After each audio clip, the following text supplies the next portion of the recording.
फिर प्रधानमंत्री आएंगे।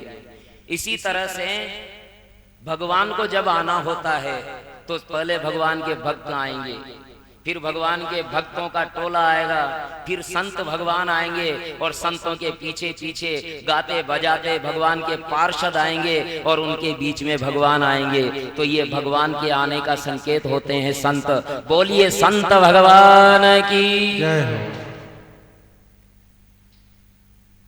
तो कहा जा रहा था कि भगवान श्री राम के दरबार में उसी का प्रवेश हो सकता है जिसने राम की तरह मर्यादा का पालन किया हो, जिसने प्रत्येक नारी में माता का दर्शन किया हो।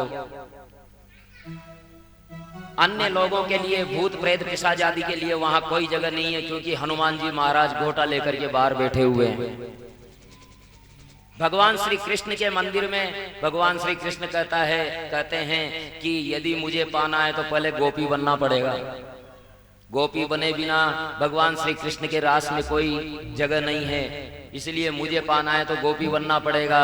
लेकिन एक तरफ देखिए हमारे भोलेनाथ, भगवान श्री राघवेंद्र सरकार और कृष्ण भगवान के दर्शन सुबह से शाम तक होते हैं, रात के 9 बजे तक ज्यादा से ज्यादा, फिर सवेरे मंगला से तक समय दर्शन नहीं है।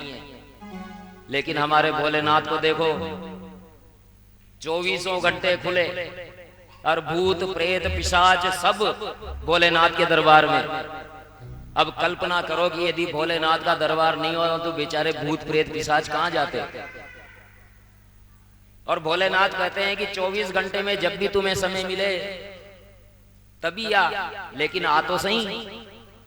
24 घंटे भगवान के दरबार खुले हैं। ऐसे भोलेनाथ हैं, आशुतोष हैं।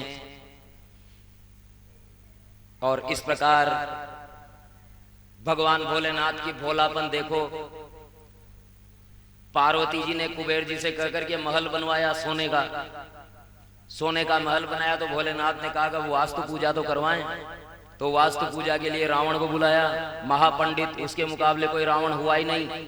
यदि अहंकार नहीं होता तो कल्पना नहीं की जा सकती थी कि उसका कद कितना बड़ा होता, लेकिन अहंकार के कारण सत्यानाश हो गया।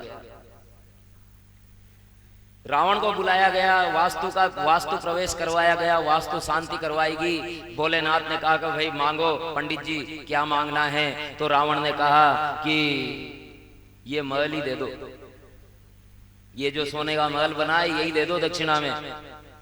और वो सोने की लंका रावण को दे दी। तो रावण ने कहा, लोभ है ना भाई। रावण ने कहा कि लंका तो बहुत अच्छी दे दी भगवान, लेकिन अब ऐसा करो पार्वती भी दे दो। लंका तो दे दी, अब पार्वती भी दे दो। तो वो पार्वती जी को भाई भोलेनाथ ने कह दिया कि अगर तू ले जा सकता है तो ले जा भाई। तो उसने कंधे पर बिठा लिया पार्वती जी को और ले जाने लगा। और रास्ते में भगवान नारायण ने सोचा कि अब क्या करें। वो रास्ते में गए कि अरे रावण क्या हुआ, ये किसको बिठा के ला रहा है। अरे देखता नहीं है पार्वती है। अरे पार्वती नहीं है, तेरी गलतफहमी है। तू कैसे सोच लिया तूने कि शिव जी तुझे पार्वती दे देंगे। कि नहीं पार्वती जी है। अरे नहीं है, पार्वती जी को तो पाताल में छिपा के रखते हैं वो। पार्वती जी की देह से तो कमल की गंध आती है। इतने में पार्वती जी समझ गए और उन्होंने अपने अंदर से ऐसी दुर्गंध पैदा की कि रावण ने उन्हें वहीं छोड़ दिया। और इस प्रकार से पार्वती जी वापस आई। जिस जगह पर ये लीला हुई उसको कहते हैं कि वहां भगवान ने स्थापना की देवी की। देवी की स्थापना भगवान श्री कृष्ण ने कहा और वो स्वेरचारी देवी के रूप में वहां प्रतिष्ठित है। गुजरात में कई स्थान हैं। दक्ष बोले स्वेरचारी है, आचार विचार से हीन है। इस प्रकार दक्ष ने साथ दिया तो भगवान तो वहां से चले गए, लेकिन नंदीश्वर ने भी दक्ष को साथ दिया। मस्तक पर गंगा थी भोलेनाथ के, तो इसलिए वो निंदा को सहन कर गए। निंदा को जिसने सहन कर लिया वही तो शिव है। सहन कर गए। भोलेनाथ ने एक शब्द तक नहीं बोला, लेकिन जो उनके गण हैं नंदिकेश्वर, उन्होंने दक्ष को 3 शाप दिए, जिस मुख से तूने शिव की निंदा की वो टूट जाएगा, बकरे का सर लगाया जाएगा और ब्रह्म विद्या तुझे कभी प्राप्त होगी नहीं। भगवान तो कैलाश में आ गए, अपने मन में कुछ भी न रखा और पुराना वैर साधने के लिए कनखल में दक्ष ने बड़ा यज्ञ किया, बृहस्पति आसव नामक यज्ञ किया। ब्रह्मा जी ने दक्ष की समस्त प्रजापतियों का अधिपति बना दिया। उस समय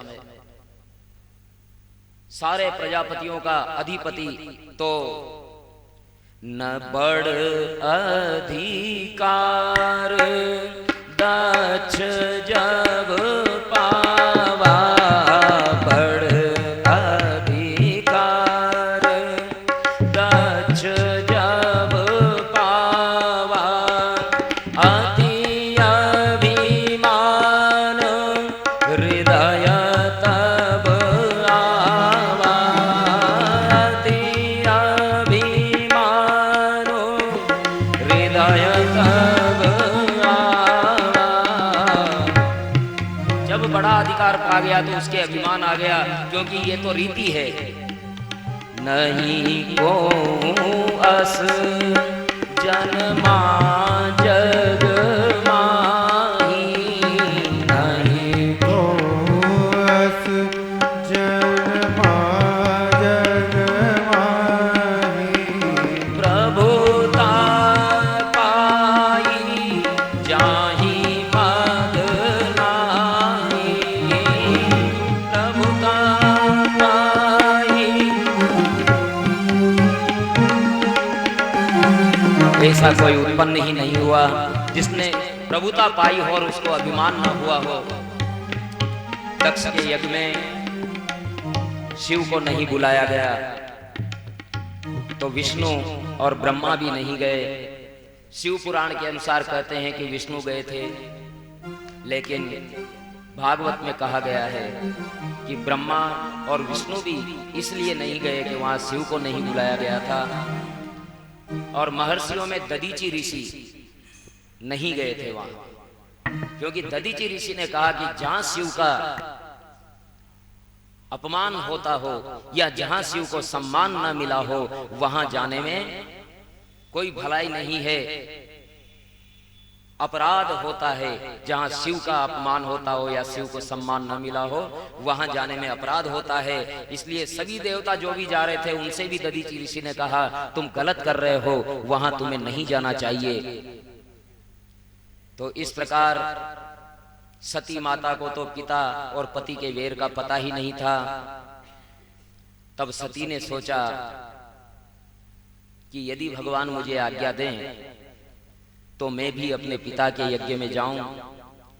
शिव जी के पास जाकर के माता बोलती है कि है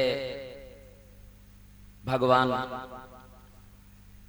मेरे पिता के यहाँ बड़ा भारी यज्ञ हो रहा है, हमें चलना चाहिए। शिव जी ने कहा कि देखो देवी, बिना आमंत्रण के जाना उचित नहीं होगा। ब्रह्म सभा में जो कुछ भी हुआ मैं तो उसे कब का ही भूल चुका हूं, लेकिन तुम्हारा पिता अभी तक न भूल पाया और मेरे वेर के कारण उसने तुम्हें भी भुला दिया है। इसलिए यद्यपि मित्र प्रभु भी गेहा, यद्यपि मित्र प्रभु पितु गुरु गेहा, जाई अभिनु बोले ना संदेहा, जाई अभिनु बोले ना संदेहा। तदपि विरोध मान जस कोई, कहाँ गए कल्याण न होई। मंगल भवन अमंगल हारी, दशरथ अजीर बिहारी। भगवान भोलेनाथ ने कहा कि हालांकि मित्र, पिता, गुरु, इनके यहाँ बिना निमंत्रण भी जाना चाहिए, लेकिन जहाँ वेर मानता हो, कोई विरोध मानता हो, तो वहाँ जाने पर कल्याण नहीं होता। भोलेनाथ ने बहुत समझाया, लेकिन भगवती पार्वती के मन में नहीं आया। वे भगवती पार्वती जिद करने लगी। शिव जी ने तब अपने कुछ गणों को साथ कर दिया और नंदी पर सवार होकर के माता पिता ग्रह, माता जगदम्बा सती अपने पिता दक्ष के घर पे गई। तो दक्ष ने सबसे ये कह रखा था कि सती और शिव निर्लज्ज है, बिना निमंत्रण के भी आ सकते हैं, यदि उससे कोई बोला तो अच्छा नहीं होगा। तो दक्ष की त्रास के कारण कोई भी उससे नहीं बोला। और जब माता यज्ञ मंडप में गई, केवल माता और बहन बोली सती से, और कोई नहीं बोला। उसने सारे देवताओं के आसन देखे यज्ञ में, लेकिन शिव का आसन कहीं भी न था। आरुद्रभागं तव वेक्ष्य चाध्वरम् पित्रा च देवे क्रतहेलनं विभो अनादृताय सदस्यधीश्वरी चुकोपलोकानि वधक्षतिरुषा। दक्ष को कर्म मार्ग के अभ्यास से हुए घमंड के कारण शिव द्वेषी देख करके सती की आंखें लाल हो गईं। क्रोध से गंभीर वाणी में बोली, न यस्य लोकेष्यदि सायनं प्रिया तथा प्रियो देहव्रता प्रियात्मना तस्मिन् समस्तात्मनि मोक्तवैरके ऋते भवन्तं कथमा प्रतीपये। ये मेरे पिता पता नहीं किस मूर्खता में आकर के शिव का अपमान कर रहे हैं। शिव से बड़ा कोई नहीं। अरे शिव का चरणामृत तो ब्रह्मा विष्णु भी अपने सिर पर चढ़ाते हैं, उनकी आराधना करते हैं। भगवान शिव किसी से वेर नहीं करते। और फिर शास्त्र वचन तो ये है, हरिहर निंदा सुनहि जे काना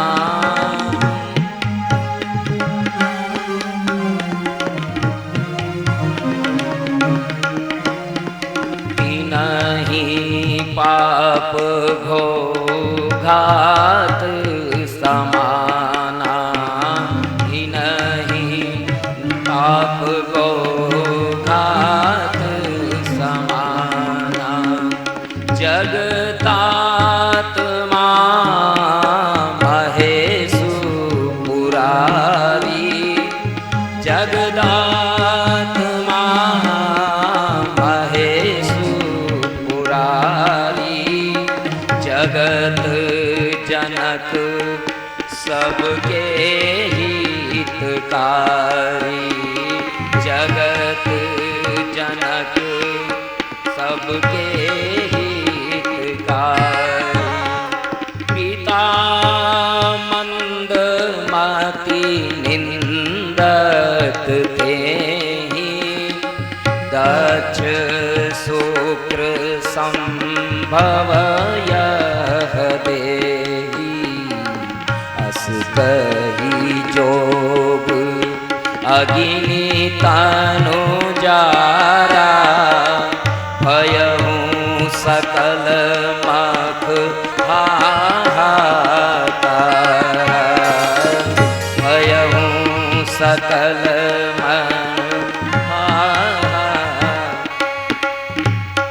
भगवान विष्णु जगत की आत्मा हैं, महेश हैं, और ये मेरा मंदमती पिता उनकी निंदा कर रहे हैं। इसलिए और इसी पिता की शुक्र से मेरी देह का निर्माण हुआ।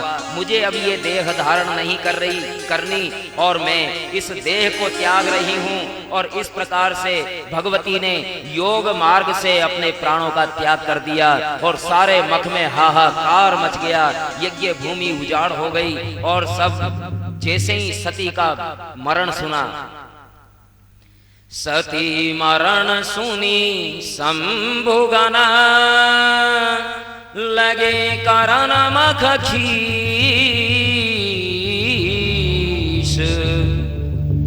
यज्ञ विध्वंस विलोकी भृगु, इच्छा की महेश। जैसे ही शिव गणों ने सती का मरण सुना तो वे वहीं यज्ञ को भंग करने लग गए। और जैसे ही यज्ञ का विध्वंस देखा भृगु ऋषि ने, उन्होंने यज्ञ से प्रभु नामक देवताओं को उत्पन्न किया और वे देव शिव गणों को मारने लगे और इस प्रकार से उन्हें भगा दिया गया। तब भगवान भोलेनाथ कैलाश में प्रजापतियों को धर्म संदेश दे रहे थे। ऐसे समय में नारद गए वहां और नारद ने जाकर के भोलेनाथ से कहा, भोलेनाथ, भवो भवान्या निधनम प्रजापतिम, रसकृतायावगम्य नारदात्, स्वपार्षदस्येऽन्य च तद्वरब्रुवी, विद्रावितं क्रोधमपारमादधे।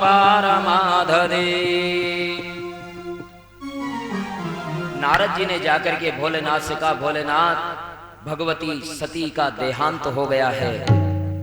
जैसे ही भोलेनाथ ने ये सुना, भोलेनाथ की जटाएं बिखेर ली गई और वो खड़े हो गए और आसमान की तरफ हाथ करके एक बाल उखाड़ा और चट्टान पे मारा। इतने में वीरभद्र पैदा हुआ और वीरभद्र की कद था, आसमान को छू रहा था वो, और 3 बड़ी बड़ी आंखें और बड़े बड़े दाढ़े उसकी।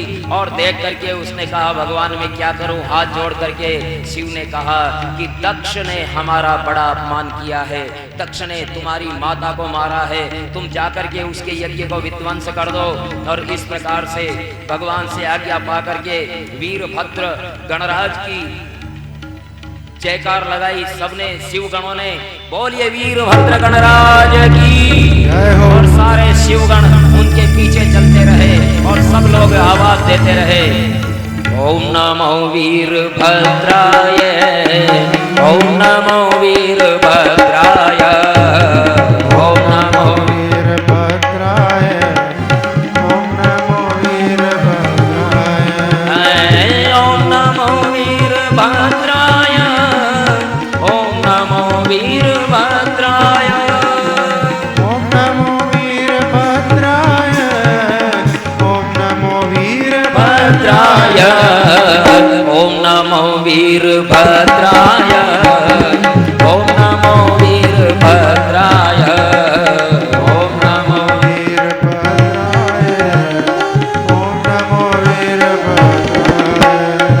अन्वीयमानस रुद्र पार्षदे वृषं नदते प्रणदस्तु भैरवं, भूदम्य शूलं जगदन्तकान्तकं, सप्रागदोष्णं भूषणाग्रदे।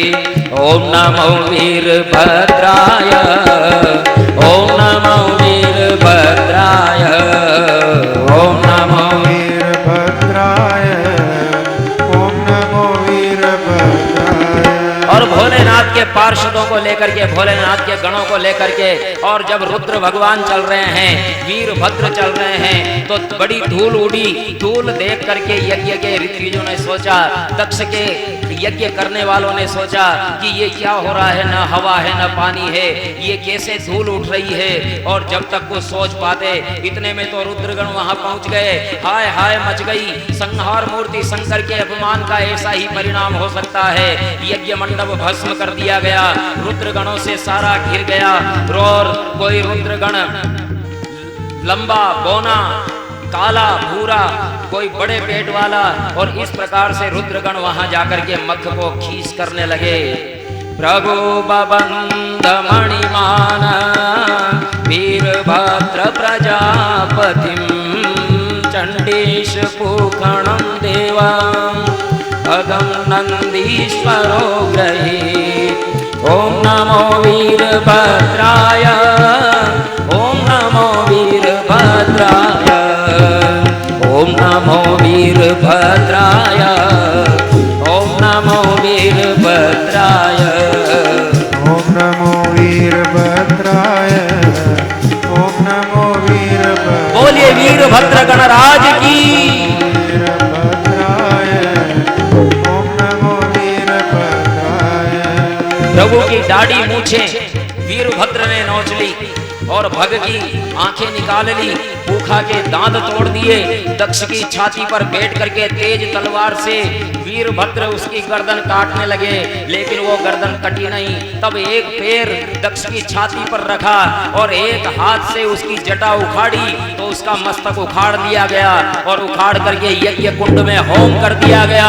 बोलिए वीरभद्र भगवान की जय हो। ओम नमो वीरभद्राय, ओम नमो वीरभद्राय, ओम नमो वीरभद्राय, ओम नमो वीरभद्राय।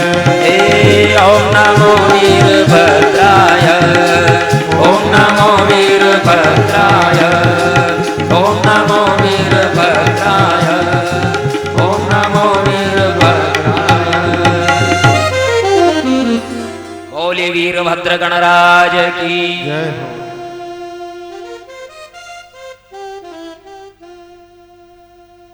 छोटा मोटा अनुष्ठान हो उसमें भी रुद्र कलश की स्थापना करवाई जाती है, उसमें भी शिव का स्मरण किया जाता है।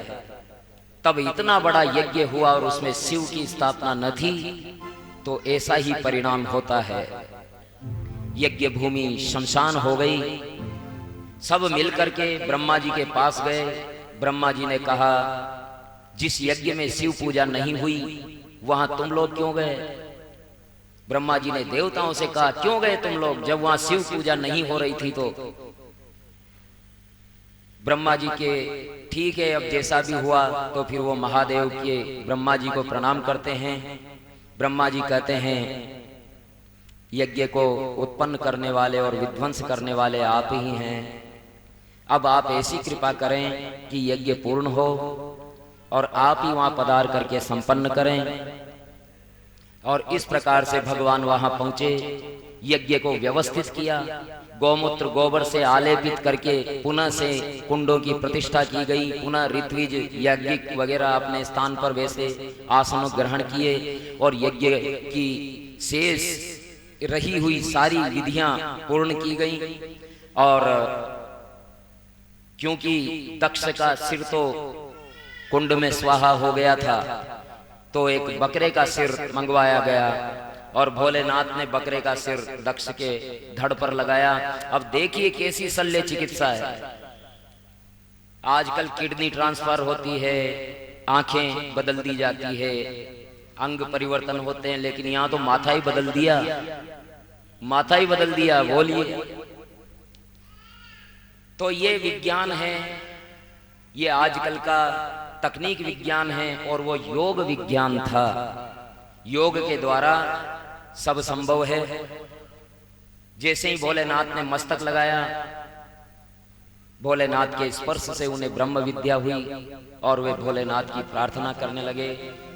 तब नारायण का आह्वान किया तो नारायण भी वहां आकर के बोले।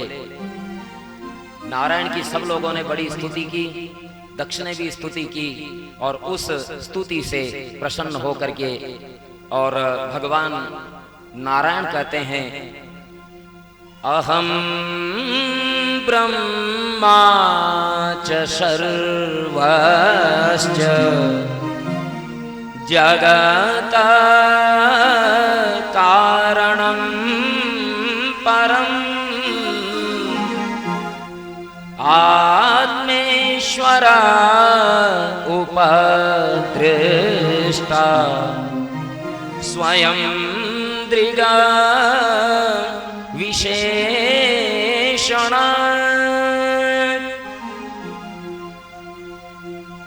हे दक्ष, जो लोग हम तीनों को अलग समझते हैं, ये नारायण कह रहे हैं, ये स्वयं नारायण भगवान कह रहे हैं जो यज्ञ में प्रकट हुए थे। वे कहते हैं कि जो लोग हम तीनों को अलग समझते हैं, ब्रह्मा विष्णु महेश, इन तीनों को अलग समझते हैं, वो बड़ी मूर्खता में है। हम तीनों में से एक भी नहीं है तो एक भी नहीं है। यदि हम तीनों में से एक भी नहीं है तो समझो एक भी नहीं है। यदि शिव नहीं है तो समझ लो कि ब्रह्मा और विष्णु भी नहीं है। ब्रह्मा नहीं है तो समझ लो शिव और विष्णु भी नहीं है। इसलिए तुमने ये अज्ञान पूर्वक किया, इसीलिए हम रोजाना आरती हैं और इस प्रकार अधूरा यज्ञ पूर्ण हुआ भगवान की कृपा से। हिमालय और उनकी पत्नी मैना ने भगवती आदि शक्ति को पुत्री रूप में पाने के लिए पूर्व काल में बड़ी तपस्या की थी और उसी कारण भगवती ने पर्वत के यहाँ, हिमालय के यहाँ जाकर जन्म लिया। और इस प्रकार हिमराज के यहाँ भगवती ने जन्म लिया। ये बात जब नारद जी को पता लगी तो नारद जी हिमराज के यहाँ जगदम्बा के दर्शन करने पहुंच गए। नारद जी ने मन ही मन प्रणाम किया भगवती को, क्योंकि वो जानते थे कि वो सती ही है जिसने पार्वती के रूप में यहाँ जन्म लिया। तो हिमालय ने कहा कि प्रभु, आप त्रिकालज्ञ हैं, मुझे ये पुत्री रत्न की प्राप्ति हुई है, कृपया इसके गुण दोष बताएं। नारद जी ने कहा कि अरे पूछो मत, तुम्हारी पुत्री समस्त गुणों की भंडार है। इसका नाम अंबिका भवानी है। इसका सौभाग्य अखंड होगा, समस्त जग में ये पूज्य होगी। इसका नाम स्मरण करके पतिव्रत धर्म पर चढ़ेगी, पतिव्रताओं की सिरमौर होगी। जब तक ये संसार रहेगा पार्वती का नाम रहेगा। और इस प्रकार से बड़े प्रशंसा की नारद जी ने। हिमराज बड़े प्रसन्न हुए, माता मैना भी बड़ी प्रसन्न हुई। लेकिन नारद जी ने कहा कि सुनो, ज्यादा प्रसन्न मत हो। क्यों क्यों, क्या बात हो गई? सेल सुलाचन सुता तुम्हारी,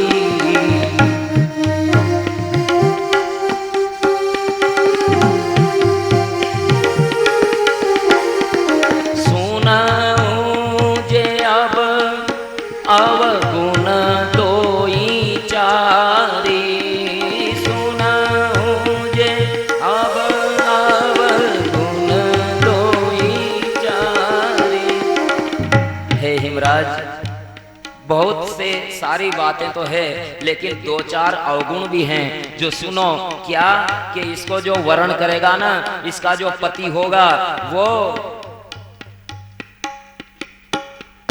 अगुण अमान मातु पितु हीना। अगुण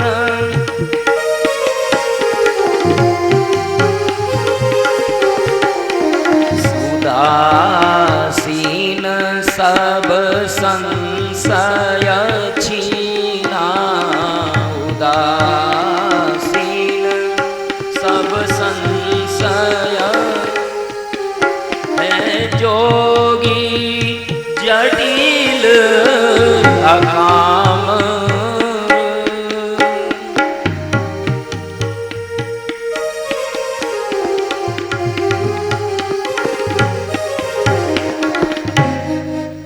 अगुण अमान, कोई गुण नहीं होगा उसमें।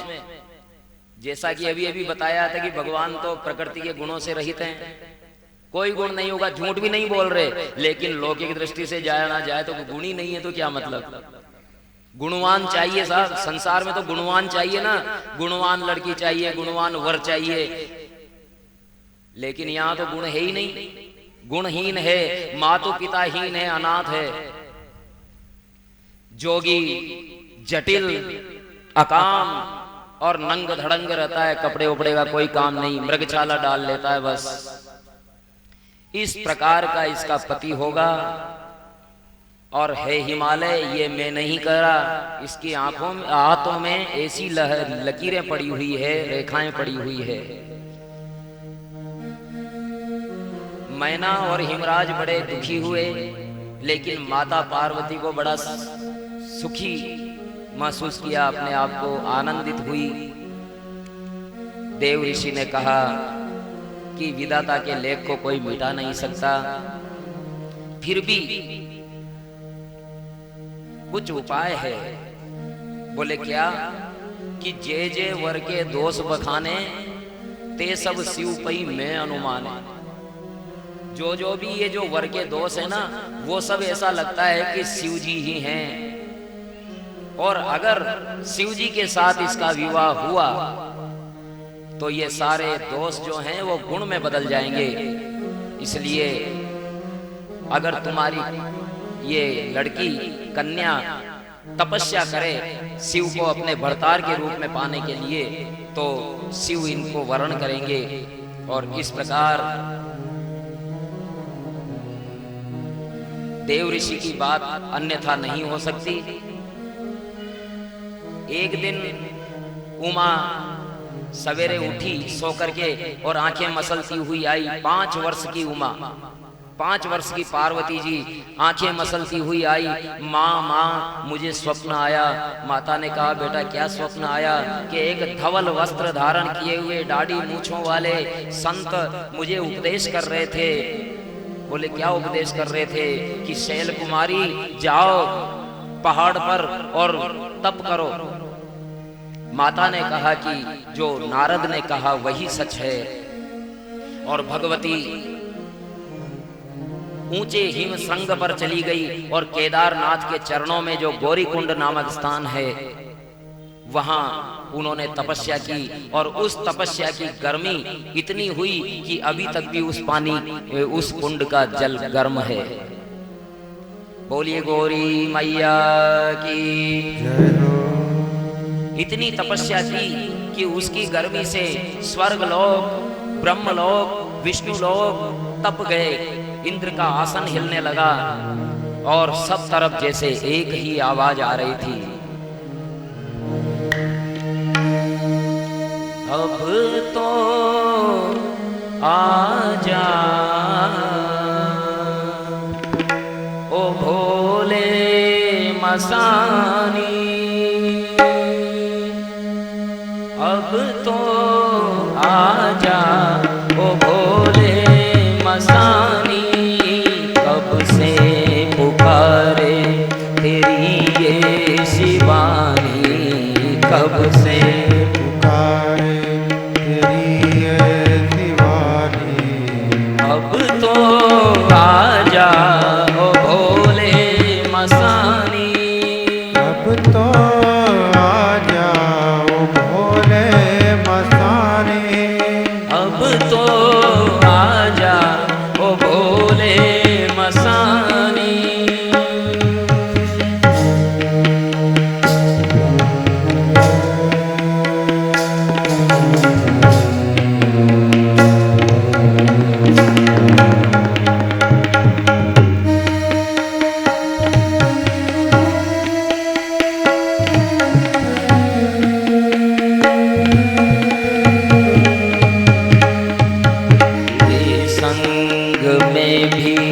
भस्मी मलूंगी तेरे संग में भी, भस्मी मलूंगी शमशान वासी तेरे संग रहूंगी, शमशान वासी तेरे संग रहूंगी। तेरा वचन मेरा परमो धर्म है, तेरा वचन मेरा परमो धर्म है। शिव धाम के वेश से ना भरम है, शिव धाम के वेश से ना भरम है। करिए कृपा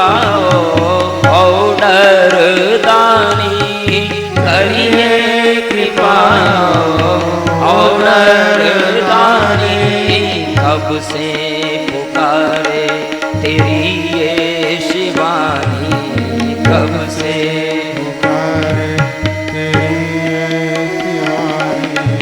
अब तो आजा ओ भोले मसानी। अब तो आजा ओ भोले मसानी।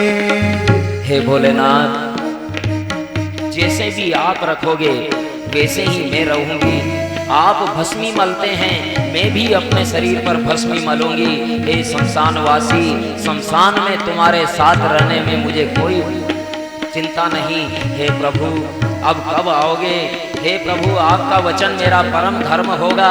आपका जैसा भी वेश हो, लेकिन मैं जानती हूँ कि आप शिव रूप हैं। इसलिए हे आशुतोष, हे औडरदानी, आप कृपा करें।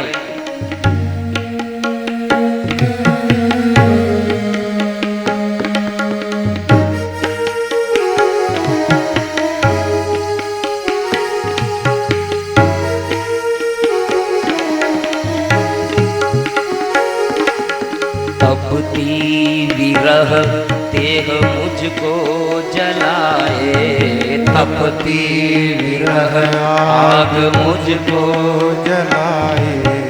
रह रह के शिव का विरह है सताए। रह रह के शिव का विरह है सताए। शंकर तुम्हारा अर्धांग में हूँ। शंकर तुम्हारा अर्धांग में हूँ। हर पल व हर क्षण तेरे संग में हूँ। हर पल व हर क्षण तेरे संग में हूँ। तपती धरा मांगे सावन का पानी। तपती धरा मांगे सावन का पानी। अब से पुकारे तेरी ये सुवानी। कब से पुकारे तेरी ये शिवानी। अब तो आजा ओ भोले मसानी।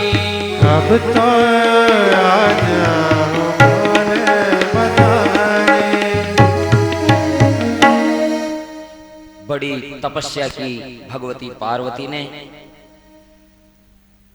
अब इधर तारकासुर बड़ा सता रहा था देवताओं को, और तारकासुर का वध हो सकता है शिव के पुत्र से। अब शिव को पुत्र चाहिए तो पहले तो उनका विवाह करवाया जाए। तो फिर देवताओं ने बैठक की कि क्या किया जाए।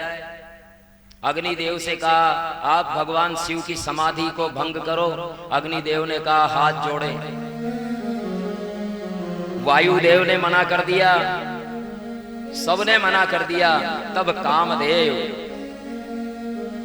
कामदेव तैयार हुआ और अपनी आहुति देकर के उसने शिव की समाधि को तोड़ा, भंग किया। शिव की समाधि को भंग हुई तो ब्रह्मा विष्णु आदि देवगण वहां आ गए और वहां आकर के और भोलेनाथ से कहा भोलेनाथ हम लोग आपका विवाह देखना चाहते हैं। भोलेनाथ ने कहा कि अरे हम तो बाबा जी ठीक हैं, कहाँ फिर से गृहस्थी के लपड़े में फंसा रहे हो। नारायण ने कहा कि नहीं नहीं भगवान, आपका विवाह देखना सभी देवताओं की इच्छा है। भोलेनाथ ने कहा कि जब नारायण कह रहे हैं तब ठीक है। तो सप्त ऋषियों को कहा कि तुम जाओ और पार्वती जी की प्रेम की परीक्षा लो कि उनका प्रेम यूं ही है या सच्चा प्रेम है। सप्तऋषि वहां गए और देखा ऋषि न गौरी देखी तेसी। ऋषि न गौरी देखी ताह केसी। मूर्ति मंत तपस्या जैसी। मूर्ति मंत तपस्या जैसी। भगवती को देखा तो ऐसा लगा जैसे तपस्या ही देह धारण करके वहां बैठी है। ऋषिगण पूछते हैं कि हे पुत्री तुम कौन हो, यहाँ क्या कर रही हो? तो भगवती कहती है देखो मुनि अविवेक हमारा, देखो मुनि अविवेक हमारा, चाहिए सदा शिव ही भरतारा, चाहिए सदा शिव ही।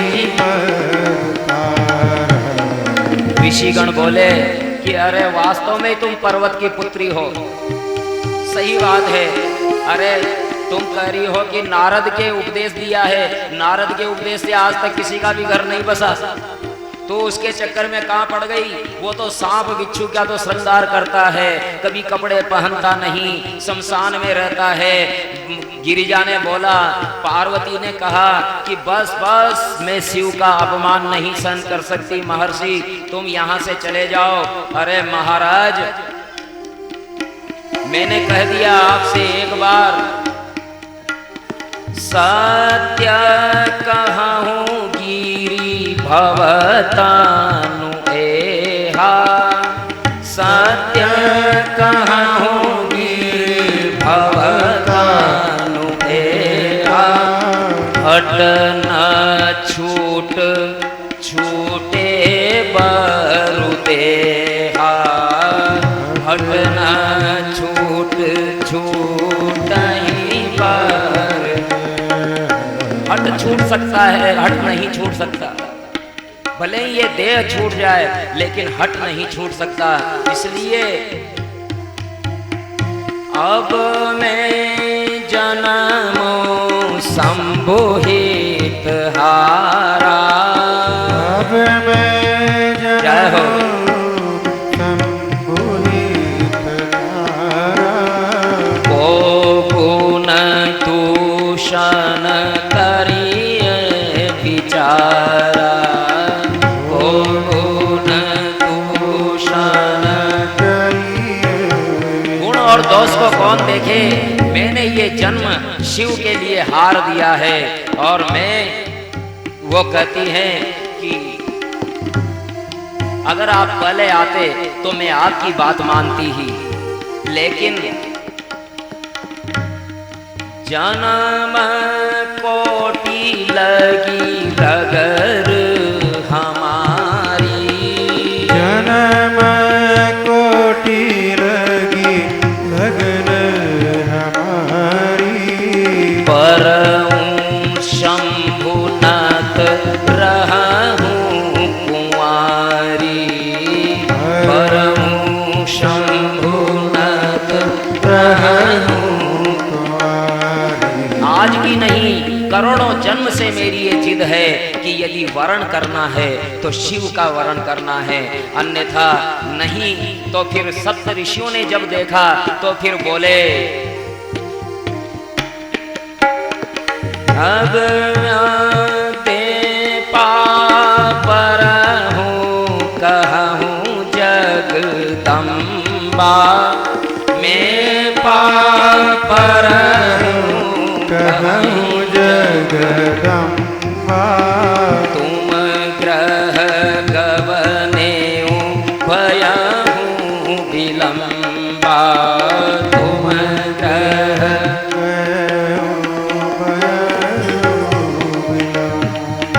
ओ देखी प्रेमो बोले मुनि ज्ञानी, देखी प्रेम बोले मुनि ज्ञानी, जय जय जगदम्बिके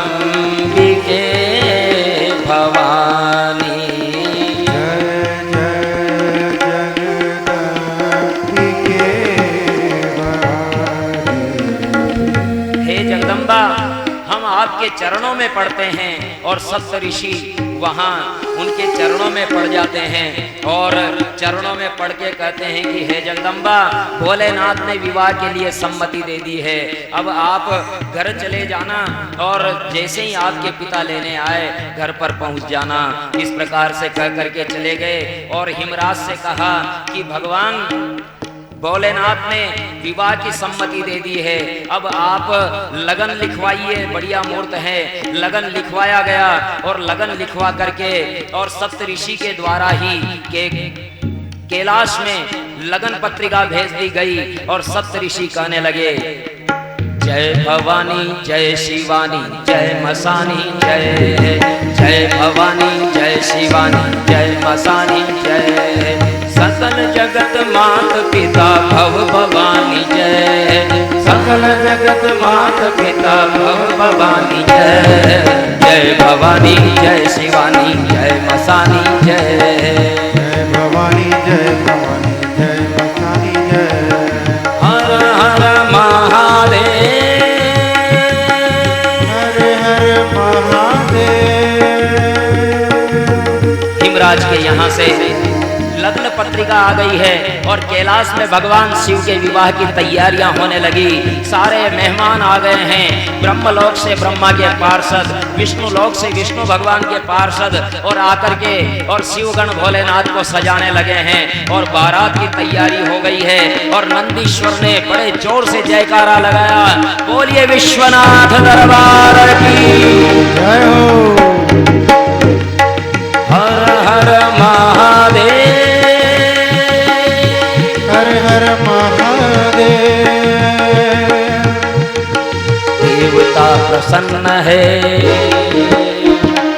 देवता प्रसन्न है, तीनों लोक धन्य है, मन कामना फली,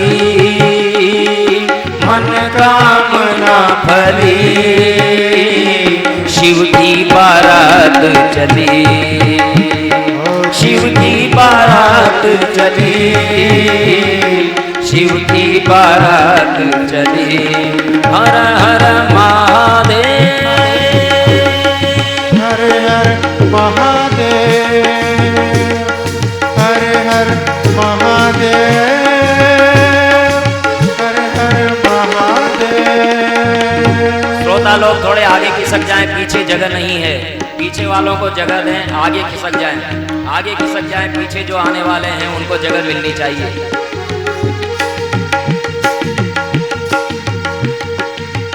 और भोलेनाथ की बारात की व्यवस्थाएं होने लगी है। देखिए,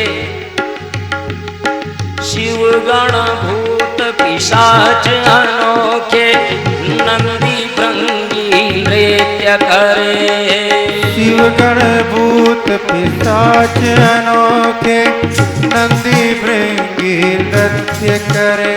हे भूतनाथ महाकाल मशानी, घोर अमंगल रूप धरे, भूतनाथ महाकाल मसानी, घोर अमंगल रूप धरे। सुरताज के निर्वाह को,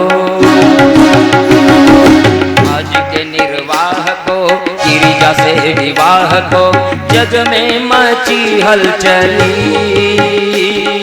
जग में मची हलचली, शिव की बारात चली, ओ शिव की बारात चली, शिव की बारात चली। हर हर महादेव, हर हर महादेव, हर हर महादेव, हर हर महादेव। शिवगण भूत पिशाच इस प्रकार से नृत्य करने लगे हैं और भूतनाथ महाकाल मसानी ऐसा अमंगल रूप धरे और बारात चलने लगी। शिव ही शंभु मन कीन सिंगारा, शिव ही शंभु गण करहि सिंगारा, जटा मुकुट अहि मोर सवारा, गलल कंठ उत नर सिर मान, माला, अशिव वेश शिव धाम कृपाला, अशिव वेश शिव धाम कृपाला। ऐसा शिव के फण का तो मुकुट लग गया है और नीलकंठ में ऐसी शोभा हो रही है भगवान भोलेनाथ की, और इस प्रकार से भोलेनाथ की बारात सज गई है और अपने अपने भोलेनाथ का गण सबसे आगे रह गया, भोलेनाथ का समाज सबसे आगे और भोलेनाथ चल रहे हैं। तो अब कैसी छवि बन रही है, सुर नर मुनि निज निज समाज में शिव बारात की शान बने। सुर नर मुनि निज निज समाज में शिव बारात की शान बने। ब्रह्मा विष्णु प्रमुख बाराती, मेजबान हिमवान बने। ब्रह्मा विष्णु प्रमुख बाराती, मेजबान हिमवान बने। शिव हृदय में मगन है, शिव हृदय में मगन है, जगी प्रीत लगन है, मन की खिली है कली, मन में खिली है कली। शिव की बारात चली, ओ ओ ओ शिव की बारात चली, शिव की बारात चली। हर हर महादेव, हर हर महादेव, हर महादेव, हर हर महादेव, हर हर महादेव। शिव की बारात चली, शिव की बारात चली, शिव की बारात चली, शिव की बारात चली। सबसे आगे भोलेनाथ का समाज हो गया तो विष्णु भगवान ने चिंता जताई कि दूसरे गांव में जाकर के हंसी कराओगे क्या। तब उन्होंने कहा, विष्णु कहा अस भी हंसी तब, बोल सकल दिशिरा, बिलग बिलग होई चलऊं सब, निज निज सहित समान। वर अनुहारी बरात न भाई, हंसी करे हम पर तुर जाई। सबसे पहले ये शिवगण रह गए, अरे दूसरे गांव में जाकर के हंसी करानी है क्या। अरे कैसे कैसे शिवगण हैं, कोमुख हीन विपुल मुख काहू,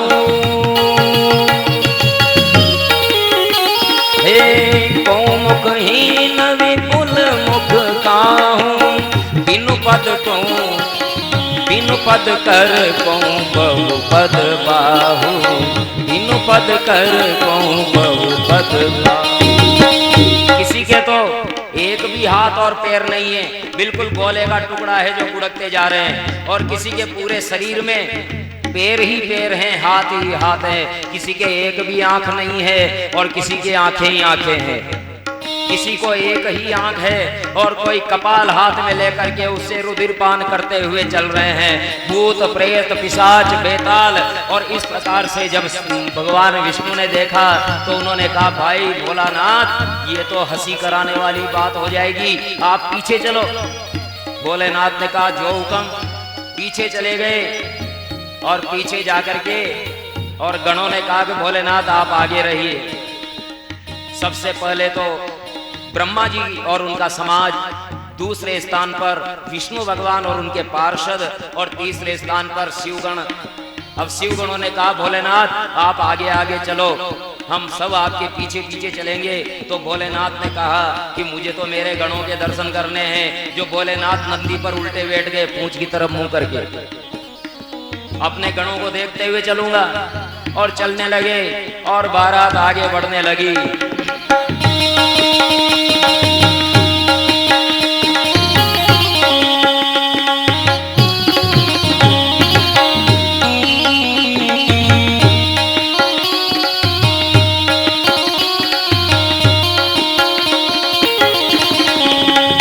बोलिए विश्वनाथ दरबार की।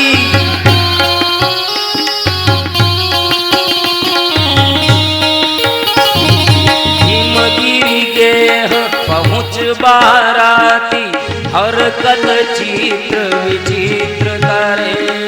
हिमगिरी गए पहुँच बाराती, हरकत चित्र विचित्र करे।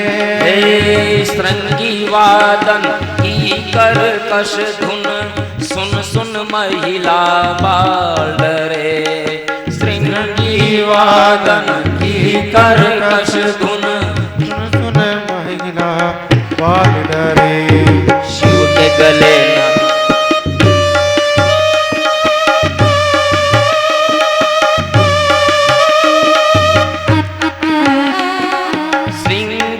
वादन की कर्कश धुन, सुन सुन महिला बाल डरे।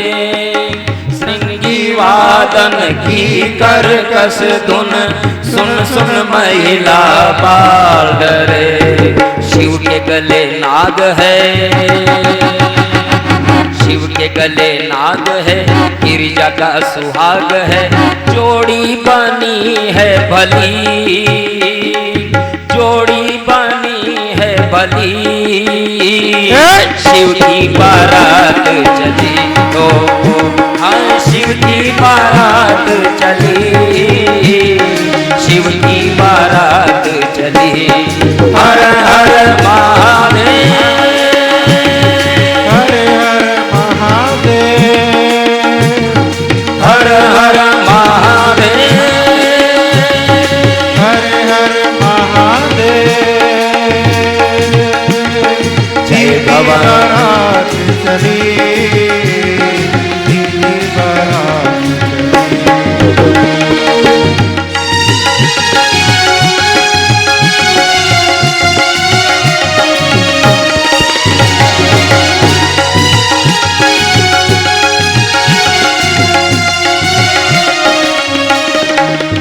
बोलिए विश्वनाथ दरबार की जय हो।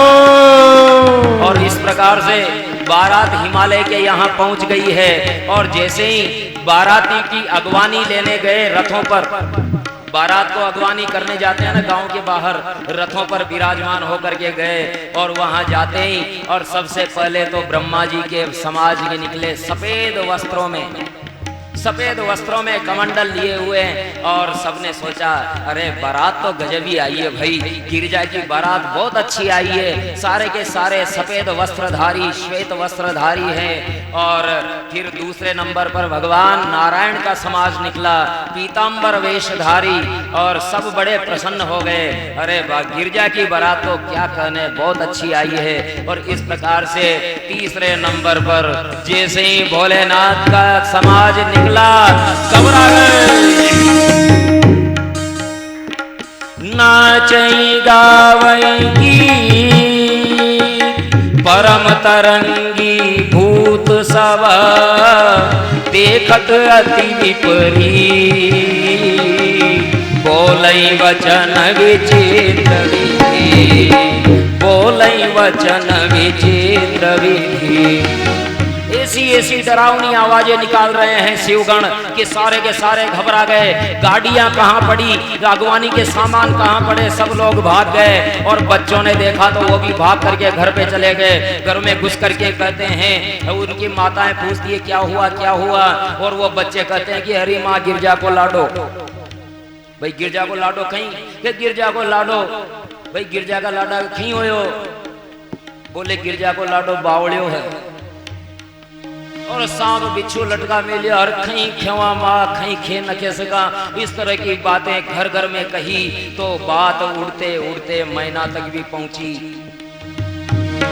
बारात आने का समाचार सुन करके जैसे ही मैना के यहाँ पहुंची तो इस प्रकार से मैना हृदय भयों दुख भाई, मैना हृदय भयों दुख भारी। लीनी बोली गिरीश कुमारी, नारद कर में काह बिगारा।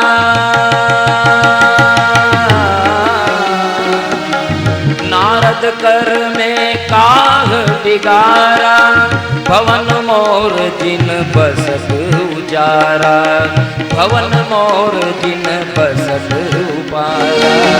अस उपदेश उमई जिन दीना, बोरे बावरे वर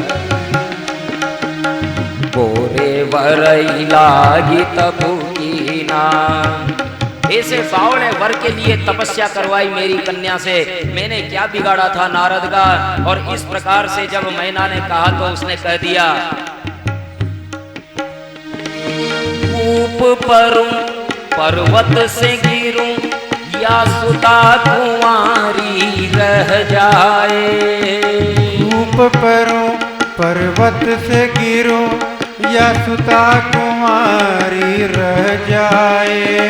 शिव संग ब्याह करूं न कभी, चाहे जग अपयस छा जाए। शिव संग ब्याह करूं न कभी, चाहे जग अपयस छा जाए। मैना मन अशांत है, मैना मन अशांत है, धर्म कर्म भ्रांत है, नारद है कैसा छली, नारद है कैसा छली। शिव की बारात चली, शिव की बारात चली, शिव की बारात चली। हर हर महादेव, हर हर महादेव, हर हर महादेव, हर हर महादेव। और जैसे ही ये पता लगा कि लाडी की मां रूस गई है और अब वो विवाह नहीं करना चाहती, तो फिर ब्रह्मा जी राम खोतली लेकर के और लाडे के बाप बन रहे थे ब्रह्मा जी, उनको चिंता हो गई कि बड़ी मुश्किल से तो शिव जी को तैयार किया था विवाह के लिए, और अब ये लाडी की मां रूस गई, क्या करें क्या न करें, ऐसा सोच चल ही रहा था कि किसी ने कहा कि अरे ब्रह्मा जी, लाडी की मां नारद जी में गालियां निकाल रही थी, लाडी की माँ नारद जी में गालियां निकाल रही थी। ब्रह्मा जी ने कहा नारद से कि अरे नारद, ये कैसी लीला है तुम्हारी। नारद जी ने कहा प्रभु, हे भगवान पिता भगवान, मैं ही मेरी लीला को समेट के आता हूँ। और नारद जी वहां गए, जैसे ही मैना मैया के पास गए और मैना ने कहा अरे नारद कहाँ था तू, मेरा ही घर मिला तुझे बिगाड़ने के लिए। नारद जी ने कहा माता मेरी बात तो सुनो। क्या सुनना बाकी रह गया, पहले सुना तो मेरी कन्या को ये बावरा बन रहा। अरे माता मेरी बात तो सुनो एक बार, फिर मैं तुम्हारे सामने हूँ, जो भी चाहो वो करना। और नारद जी बोले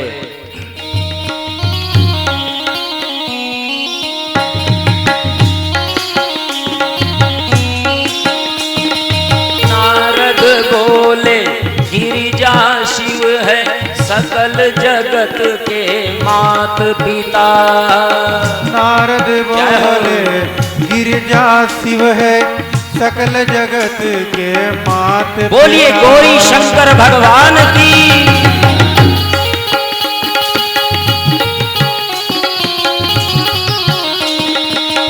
नारद बोले गिरिजा शिव है सकल जगत के मात पिता।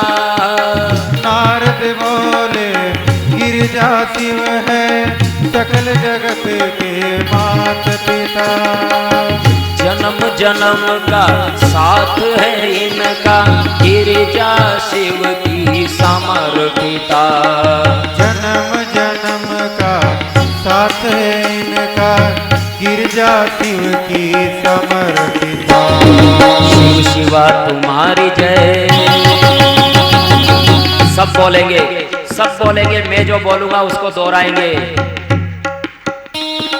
शिव शिवा तुम्हारी जय, शिव शिवा तुम्हारी जय, शिव शिवा तुम्हारी जय, शिव शिवा तुम्हारी जय, शिव शिवा तुम्हारी जय, शिवा तुम्हारी जय, शरण तुम्हारी अभय, तुम्हारी अभय। शिव शिवा तुम्हारी जय, शिवा तुम्हारी जय, शरण तुम्हारी अभय, शरण तुम्हारी अभय। शिव शिवा तुम्हारी जय, शिवा तुम्हारी जय, शरण तुम्हारी अभय, तुम्हारी अभय, शिवा तुम्हारी जय, शरण तुम्हारी अभय।